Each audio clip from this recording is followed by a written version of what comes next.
Good morning, everyone. We are starting a new topic in math today, so I wanted to go over some problem-solving keywords with you because it's going to help you as you get into some comparison situations or story problems where you're not sure what math operation to use. I will email this to you as well so that you can keep that email or save this PDF for future reference. So let's start with the problem-solving keywords for addition. The words that you would look for and highlight or circle in a story problem for addition problems would be altogether, combined, sum, add, and, both, total, in all, and plus. Now there may be more, but these are going to be the key ones to look out for. I'm going to have you pause the video and somebody in class can read the keywords for subtraction for me.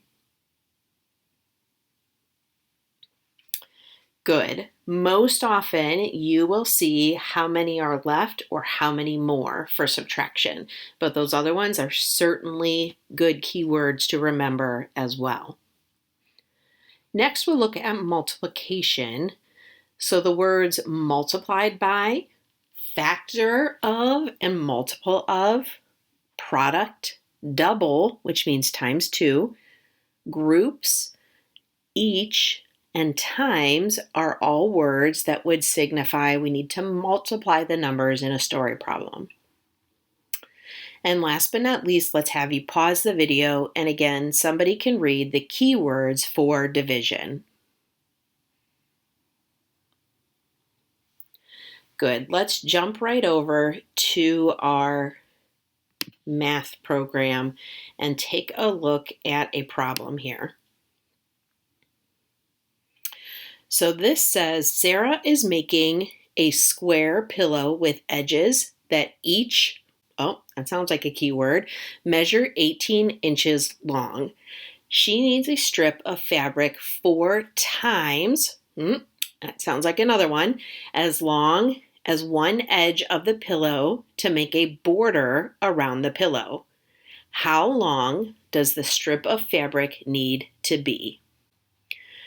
So I would like you to pause this video and either on a blank keynote or on a piece of paper, go ahead and work out for me how long does the strip of fabric need to be, and then we can discuss it.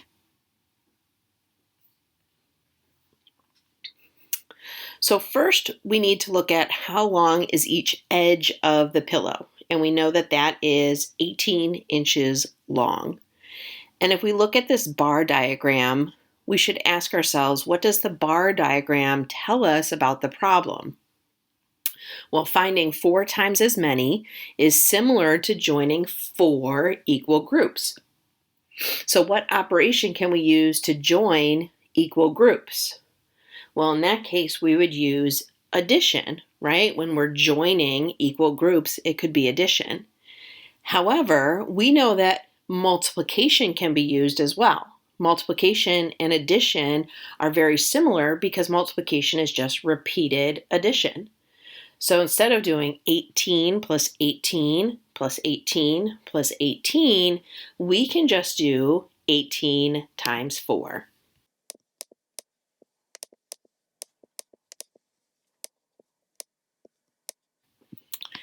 Now, we're not done with just the word or the number 72. We need to label the units, okay? You are not done answering a story problem if you don't have at least one word after your number answer. So how do you know what units to use? Well, you want to look back at your story problem. Here it says that Sarah is making a square pillow with edges that each measure 18 inches long. That's a unit of measure.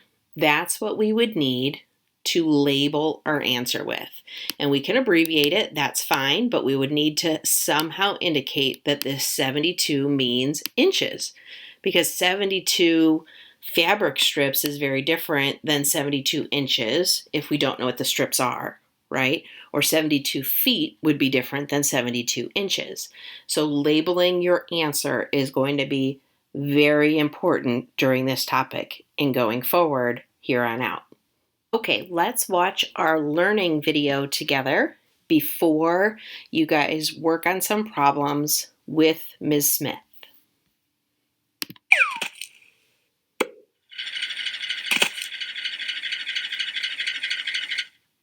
Max said the Rangers scored 3 times as many runs as the Stars. Jody said the Rangers scored 8 more runs than the Stars. Could both Max and Jody be correct? How are Max and Jody's statements alike? How are they different?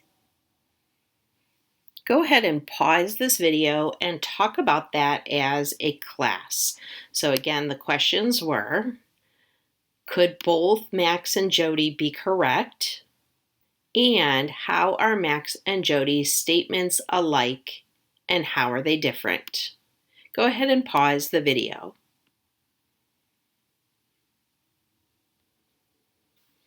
Both statements are about finding the number of runs that the Rangers scored. Max states how many times as many runs the Rangers scored as the Stars, whereas Jody states how many more runs the Rangers scored than the Stars.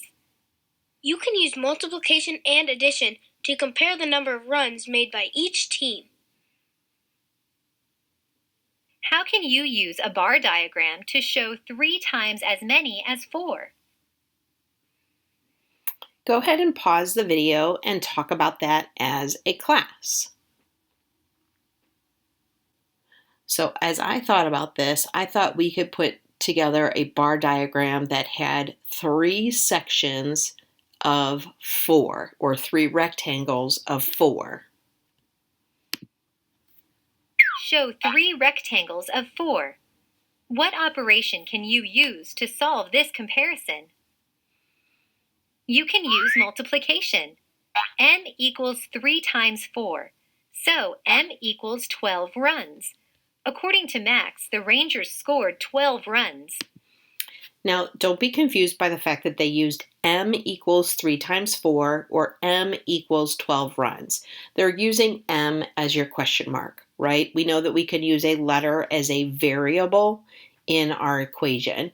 I think they chose M because Max. You can also compare with addition. How can you use a bar diagram to show 8 more than 4?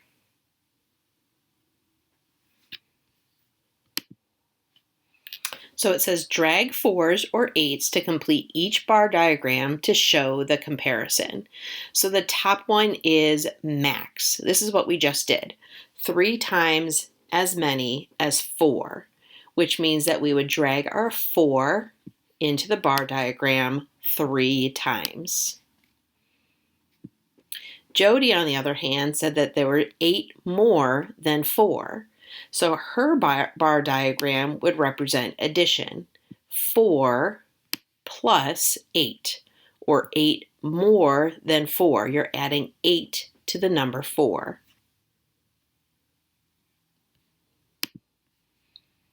Show a rectangle of 4 and a rectangle of 8 joined together. What operation can you use to solve this comparison? Select your answer. Go ahead and pause the video and somebody can volunteer the answer.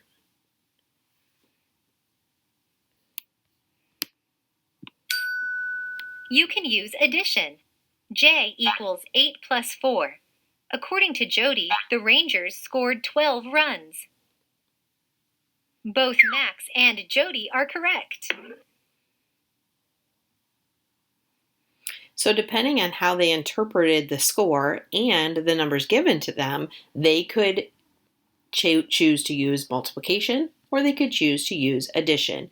It depends on how the information is displayed. Let's take a look at the Another Look video, and then I'll let you guys work on some together.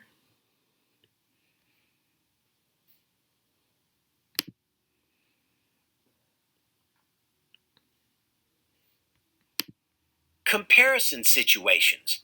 They're so out there. How do you solve them? Glad you asked. Let's take a look at two similar problems together. The Tigers practice 33 hours a week more than the Bucks. The Bucks practice 11 hours a week. How many hours a week do the Tigers practice? We can use equations to represent comparison problems. We'll use H for the number of hours that the Tigers practice. So, our equation is 33 plus 11 equals H. To find the number of hours the Tigers practice, we add 33 to 11. That equals 44. The Tigers practiced 44 hours each week. Let's try another comparison problem. The Tigers practice 4 times as many hours a week as the Bucks. The Bucks practice 11 hours a week. How many hours a week do the Tigers practice? We can represent this in a multiplication equation using H to represent the number of hours a week the Tigers practice. Our equation is 4 times 11 equals H. 4 times 11 equals 44. I'm going to pause it there and just, again, this is the same type of situation as what we did with Max and Jody, but notice that they were very careful about explaining that this was solved using more than and adding, and this was solved using times as many and using multiplication. That's going to be really important when you do your independent practice today, okay? You want to decide if the comparison they give you is asking you if it's times as many or more than. If it's times as many, you're going to multiply. If it's more than, you're going to add. The Tigers practice 44 hours a week. You can use the phrases times as many as or more than to compare quantities. Equations can help represent comparison problems. Now, if we can just figure out how many more inches this brother is than his sister. All right, you guys are going to turn to Ms. Smith and get out your math books and do some together before you partner up on Zoom or with a buddy in class today.